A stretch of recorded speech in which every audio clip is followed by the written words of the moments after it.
Walay permanente, tanan pwede mausab. Ang kausaban permanente di na mausab.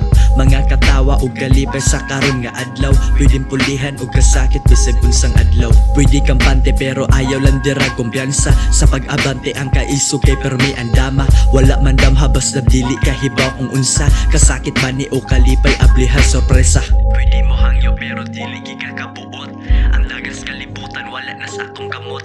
Pwede ang daghan mo kalit lang dira kahurot. Ug ang kalinaw hanaw mo buto dayong gubot. Kinsa may andam, maong pangandam. Misteryoso ang sunod, maong way makatag-an. Ang gikatawan, basig mauno oy gamhanan.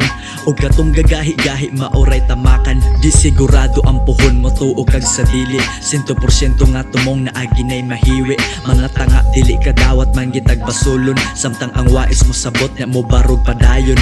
Ayaw unahi sa istorya, maro ang kapalaran. Lihugi lang sa hilom ug dawata ang dangatan. Walay dautan sa pagplano kadaugan. Kung andam kang mudawat sa imuhang kapakyasan. Tanan dire, tanan dira, tanan kay mo labay. Maugini ka matuuran di ta kalihay. Na ay mo abot, mawala, ayaw kapikal. Dapat mo sabot, nga kana, tanan natural. Palapara ang huna-huna, di na limitado. Kung garbura imuhang armas ka na delikado. Bisag unsay gihatag, kaya po niyang bawion. Ayaw huwata nga basta garbo imo pong makaon. Sunod nga pahina, di pa pwede nga makita. Daghang na biktima sa pag-ingon pero may bahala. Bisag unsa pay giampo, nimo dito sa bathala. Iapil lang sistahan ang imong nindot nga ugma. Murag mo tugad sa gilaw mo nga piyong mata. Pauwanan og mga leksyong makapamata.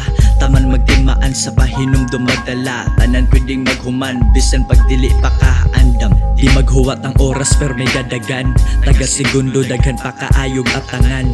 Mga naandan, kaya ba nimong kalimtan? Mga gikuptan, kaya ba nimong buhian?